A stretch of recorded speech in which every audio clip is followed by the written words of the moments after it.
Welcome back to 90 Seconds Plus with Invercargill City Mayor Nobby Clark, and we're kicking off today with the museum. Some hold-ups or delays. Fill us in, Nobby. What's going on there? Come back a bit of a step. We've had from the Gibson Group. They're designing the experience once you get inside the Marion. They're not the build. That'll be done on time. Yep. They've got some slight delays there while they wait for iwi to have their final input into it. But we've seen what by video what it's going to look like. Yep. Design-wise, it's just breathtaking.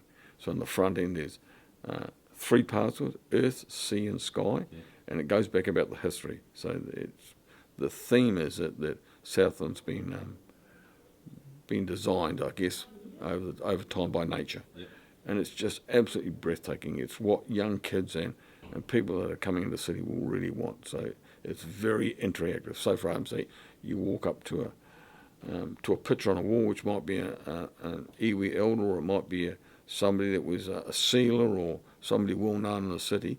And as you get close to that picture, it starts to talk to you.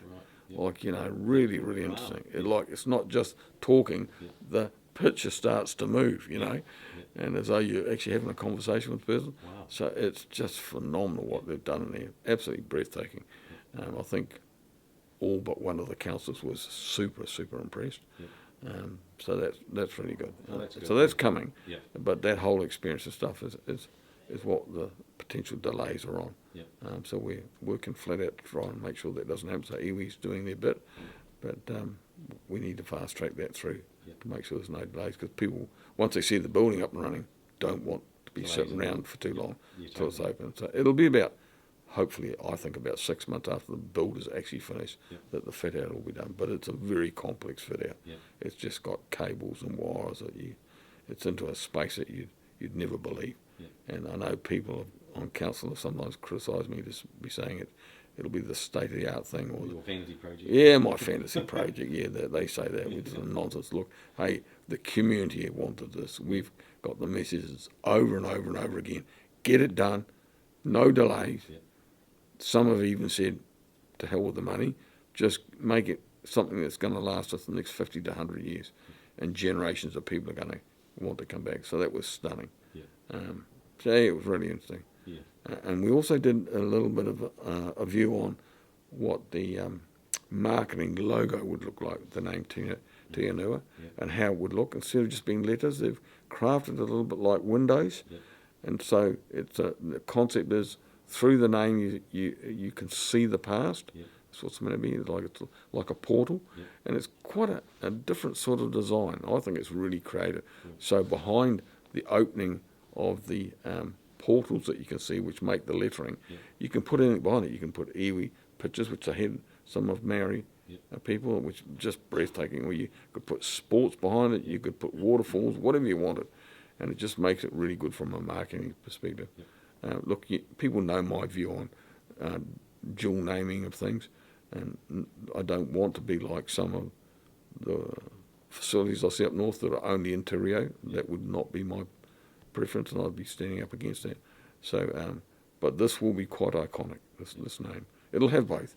It'll have Tianua Museum of Southland, but the Tianua part will be really special. Right. Yeah, so really exciting.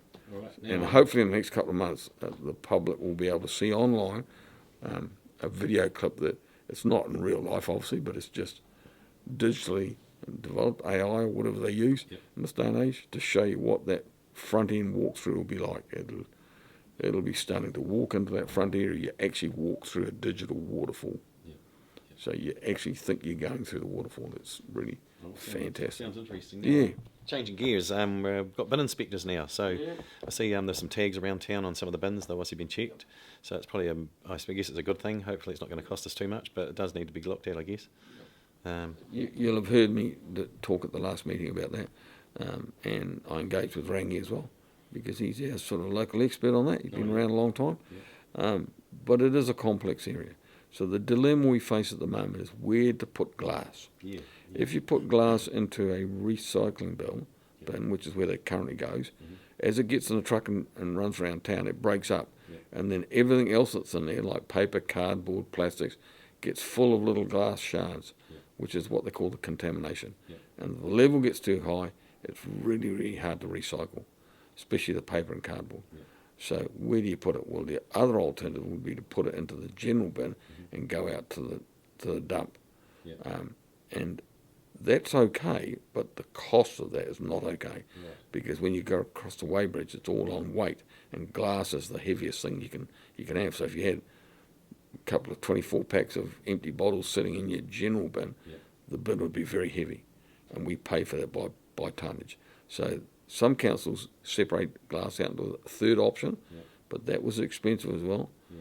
We're going to look at some technology that might be that you leave it where it is at the moment, but you have to put the bottles in a plastic bag and tie the top. Oh, yeah. And if you do that, even if they break up, they don't contaminate everything else. So we are looking at other options, and it's not a simple fix. It really isn't. But the bin inspections, they're great, trying to educate people. There are some people that don't care. They throw dead animals and napkins and all kinds of stuff into it, which is really unacceptable. They're coming to the old three-stripe principle. We're hoping that we don't have to go down that track, but we've got to do something about it. We just can't let it go on the way it is. And finally, March is probably our biggest month of the year with events this year, from everything from what AMP show last weekend through to the ship visit down at Bluff, Canterbury, at Bluff. And then we've got the Pipe Band Championships. We're hosting that again this weekend. National cycling. Yep, National Cycling just finished. Yep. Yep. We've had the National Evergreens, Yep. which is the old people in the softball. They were here as well. Yep. And as you say, we've got pipe band this coming thing. And then the netball championships next, Yep. nationals the weekend after, and then actually next weekend we've got not this one, the one after we've got the Thunder car racing, truck racing out at Tiratonga. And then what do we? Yeah, then I said that, and then we've got the BMX nationals as well. There's going to be a few thousand people in town for that. So it's a full on month really. Oh, and of course the Multi Food Festival to finish off the month basically later in the month. It's fantastic. One of the plus sides of having excess accommodation around, like you've heard ILT say sometimes their facilities are not full, is that allows big events like this to come to town and not struggle for accommodation. Totally. Yep. And so once Jeff gets his hotel up and running and he gets more tourists, which he will get, that'll be great. We've also got Punamu Travel, which is a South Island company, wanting to reinstall the train trips between Dunedin and Invercargill, both ways, tourist trains. And so that's potentially on the horizon. They've bought the carriages, so that would be good. Come down, jump into Jeff's hotels. He'll arrange for them to go other places, including Bluff and Stewart Island, around the transport museums and things. It would be great. So really, it's a real month of showcasing what we have there. Yeah, it is. Yeah, it really is. Yep. All right. Well, that's 90 Seconds Plus with Invercargill City Mayor Nobby Clark. Until next time, we'll see you later.